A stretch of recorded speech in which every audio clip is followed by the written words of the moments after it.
Out of the range, 9mm Luger plus P Xtreme Defender, the Platinum Edition. Hi, it's Mac. And his wife here with a 9mm Underwood ammunition testing and review. If you don't like detailed presentations, we have a short barrel version of this video as well. We recently had my friends at Redline Ballistics ask us to review this ammunition. So here we are. This is Underwood's Platinum Edition Xtreme Defender 9mm plus P with a 68 grain projectile. Let's start with a close-up of what the ammunition looks like. It's definitely an interesting looking bullet. It's like somebody took a number 3 Phillips screwdriver, took a grinder to it, and then came up with that bullet.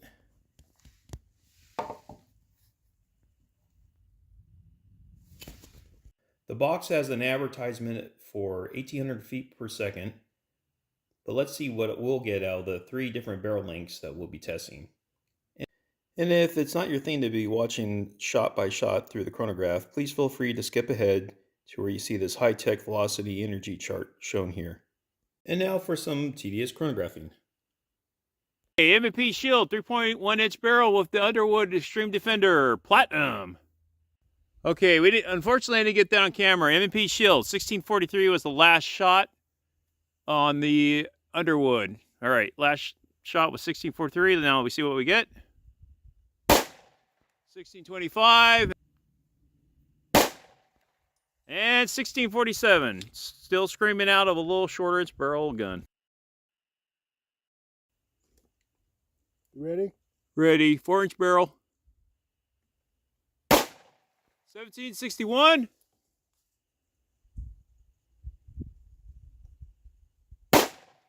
1773.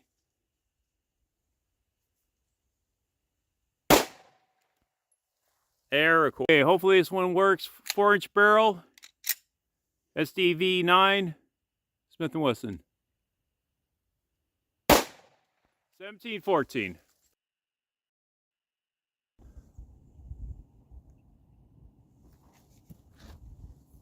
Glock 22, 9mm barrel conversion. Platinum.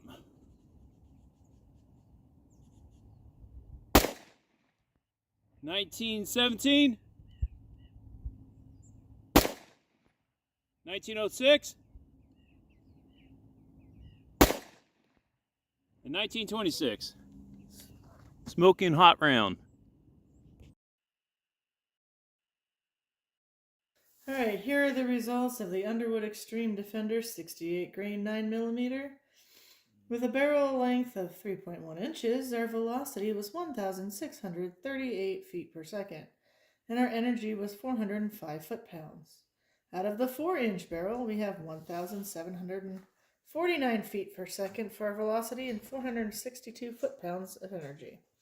And finally, our 4.49-inch barrel has a velocity of 1,916 feet per second and an energy of 554 foot-pounds. I hope you enjoy. Barrel lengths are 3.1, 4-inch, 4.5-inch, and we'll be shooting this 10% clear ballistic with the FBI heavy clothing barrier in the front, 22 inches with a single layer t-shirt in the back, and if it over penetrates, see if it goes to this 1-inch pine board.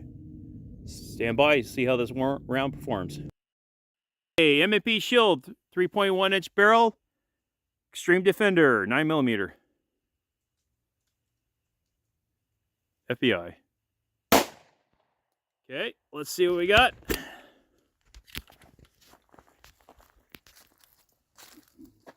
like a nice little hit right there.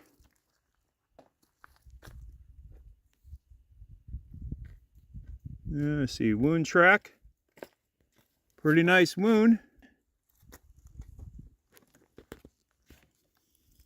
It looks like he did a little tumble there.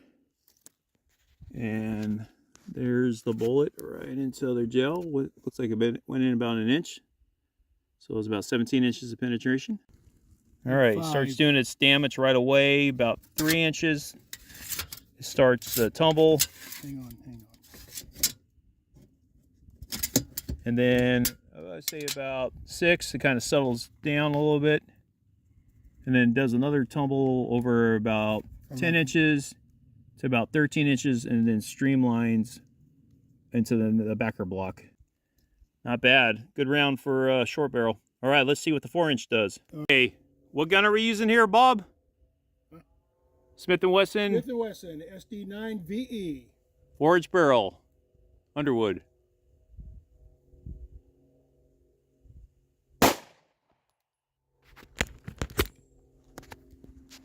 Oh, he shot pretty close to the other shot there.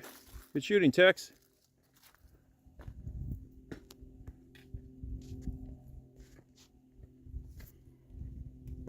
You know, that's the wound track looks pretty similar, although it looks like it got in penetrated maybe an inch deeper. So here, we'll get you an official measurement here. 1 sec. Okay, so right from the beginning, nice little wound channel. Then it looks like it does a little tumble there between 4 inches to about 7, and then it kind of settled down. And nice little kind of pencil line.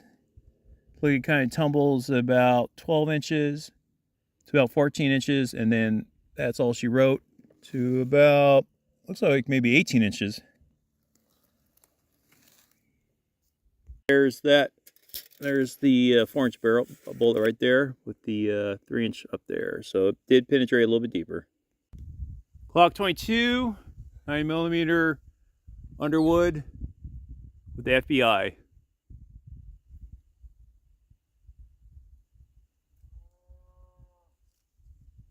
Four and a half barrel. All right, see what we got. Oh, right there at the top there. How's that?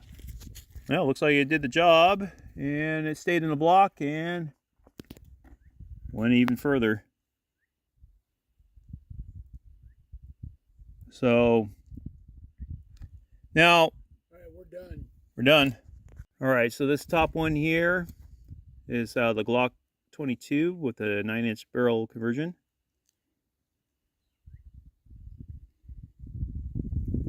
Went to 19 inches. So it seems like every little bit longer barrel, you get an extra inch of penetration. A little bit. More tumbling, and see, it looks like this one started doing some disruption right at the 1/2-inch mark, about to 2.5. Still a nice wound track. This one didn't tumble as much, but it nice damage to the Jill. So Bob, since you're more of a 9mm guy, what was the recoil out of this lighter 68 grain out of the 3-inch, the 4 and 4.5? Pretty mild? Yes, pretty mild. Well, there you go. I would carry it if I could afford this. All right, thank you for watching. All right, since the last 3 shots I wasn't able to give you a side shot, if you're still watching, thank you. And I'm going to give you a little side shot how this does through 4 layers of heavy denim from clear Ballistics. Again, they don't pay me, I pay them. So here you go. Let's see how this round performs. Okay, load this puppy up. That way you see there's no monkey business going on. All right, let's see how this round performs. So we'll make sure the camera's working. I'm just gonna do this one from 9 feet. There we go.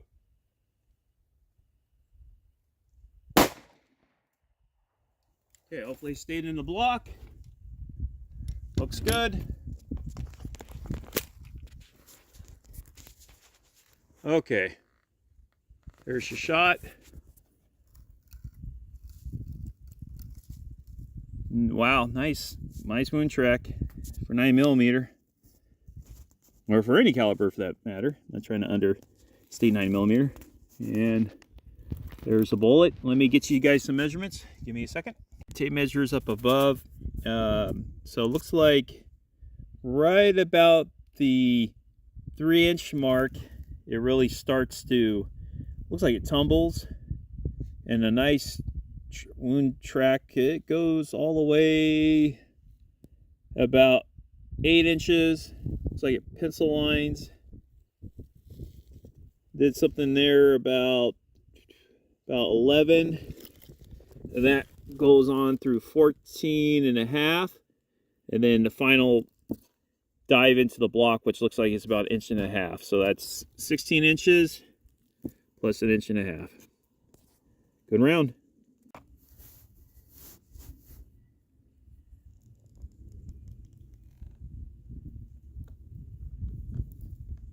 About 1.5 inches from the block, 17.5.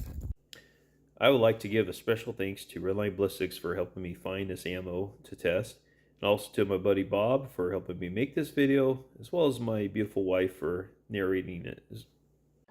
So what's the takeaway from this presentation? First thing is, when I've called Underwood in the past or emailed them, usually get a response back. That's pretty nice. A lot better than some of the bigger ammo companies like Winchester. Never get back to you. The round performed well, all 3 barrel lengths, nice wound track, great velocity out of the 4.5 inch barrel. And if you're concerned about hollow points expansion or clogging up, this is, I think, your answer. Although I think with good defense calibers like your 357 Magnum 10, your 357 SIG 45, 40, and 9mm, and the right size barrel length and the right grain weight, these are not as prone to clogging as some other calibers.